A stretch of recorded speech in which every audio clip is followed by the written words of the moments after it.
మీరు బయటికి వెళ్ళాక అమ్మాయిల్ని వక్ర బుద్ధితో చూడకండి, అమ్మాయిల్ని కామెంట్ చేయకండి, అమ్మాయిల్ని ఏమీ అనకండి అని చెప్పాల్సిన బాధ్యత కూడా తల్లిదండ్రుల మీద ఉంది. అలాగే మీరందరూ కూడా ఒక్క విషయం చెప్తున్నాను, ఇంత పూర్వం మీకు అందరికి ఆ విషయం చెప్పాలి. ఎందుకంటే ఇలాంటి ఒక సంఘటన జరిగింది అంటే ముక్కు పచ్చలారన్న పిల్లలు 20 ఏళ్ళు 25 ఏళ్ళ పిల్లలు చనిపోతున్నారంటే కష్టం అనిపిస్తుంది ఒక తల్లిగా.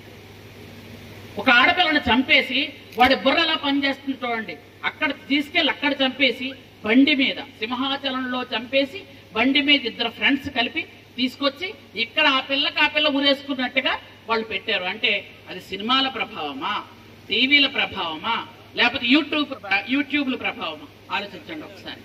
ఎందుకంటే నేను చెప్తున్నాను, మన తల్లిదండ్రులు కూడా ఎంతో పూర్వం మనల్ని మన అమ్మా నాన్న కొడితే మనం పక్కన కూర్చొని ఏడ్చేవాళ్ళం. ఒక గంట పోయాక మనమే వెళ్ళి అమ్మా నాన్నకి సారీ అని చెప్పేవాళ్ళం. ఆ తర్వాత నీకు అన్నం పెట్టడానికి కొట్టి మనం మూల పడేస్తే మనం అలా నోరు మూసుకొని కూర్చొని ఆ తర్వాత గంట 2 గంటలు 3 గంటలు ఏడ్చిన తర్వాత వచ్చి కామ్గొచ్చి అన్నం పెట్టు అని మనమే బ్రతిమాలుకుండేవాళ్ళం. అవునా కాదా? ఇప్పుడు పిల్లలకి కొట్టగలరా, గసరగలరా? కొట్టి చచ్చిపోతారని బెదిరిస్తున్నారు. గసరితే మరీ కనబడరు. గసరామంటే మళ్ళీ మనమే వెళ్ళి సారీ చెప్పుకొని బతిమాలుకొని తీసుకొచ్చి భోజనాలు పెట్టాలి. అలా పరిస్థితులు ఉన్నాయి. దయచేసి ఇంట్లో అమ్మాయి కానీ అబ్బాయి కానీ ఫోన్ పట్టుకొని ఒక గదిలో కూర్చొని చూస్తున్నారంటే చదువుతున్నారా, ఏ బొమ్మలు చూస్తున్నారా చూడండి. దయచేసి కూడా అందరికి కూడా చెప్తున్నాను, మన ఇంట్లో ఉన్న పిల్లలు ఫోన్ పట్టుకొని చదువుతున్నారా, ఇంకేమైనా బొమ్మలు చూస్తున్నారా, లేదా ట్యాబ్ పట్టుకొని చదువుతున్నారా, ఇంకేం చేస్తున్నారా?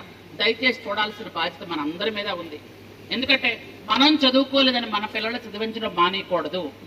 పిల్లలు చదివించాలి, వాళ్ళు మంచి మార్గంలో వెళ్తున్నారో లేదో చూసుకోవాల్సిన బాధ్యత మన మీద ఉందని ఈ సభాముఖంగా మీ అందరికీ నేను రిక్వెస్ట్ చేస్తున్నాను. ఎందుకంటే ఈ మధ్య కాలంలో పిల్లల ప్రవర్తన, కొంతమంది పిల్లల ప్రవర్తన బాగాలేదు. కాబట్టే ఇప్పుడు ఎందుకంటే ఆ అమ్మాయి వీళ్ళని నమ్మే వెళ్ళుంటది, వీళ్ళు వెళ్ళిన తర్వాత చంపేసి తీసుకొచ్చి పెట్టారు అంటే వాళ్ళ బుర్రలు ఎలా పనిచేస్తారో ఒకసారి ఆలోచించండి మీరు. అలాంటి వక్ర బుద్ధి ఉన్న వాళ్ళకి ఇంట్లో అమ్మైనా ఒకటే, చెల్లైనా ఒకటే, అక్కైనా ఒకటే, ఎవరైనా ఒకటే. కాబట్టి అది మన సాలూరు మండలంలో జరిగింది. కాబట్టి మీ అందరికి కూడా చెప్తున్నాను, పిల్లల్ని పెంచే విషయంలో చాలా జాగ్రత్త వహించమని మీ అందరినీ కోరుకుంటూ, ఈరోజు మనం ఈ కార్యక్రమంలో 1,25,00,000 ఇది శాంక్షన్ చేస్తే ఇంకా మరొక 3 రోడ్లు శాంక్షన్ అయ్యాయని మీ అందరికి కూడా నేను హృదయపూర్వకంగా తెలియజేస్తున్నాను. ఆ 3 కూడా ఇక్కడ ఉన్న కొంతమంది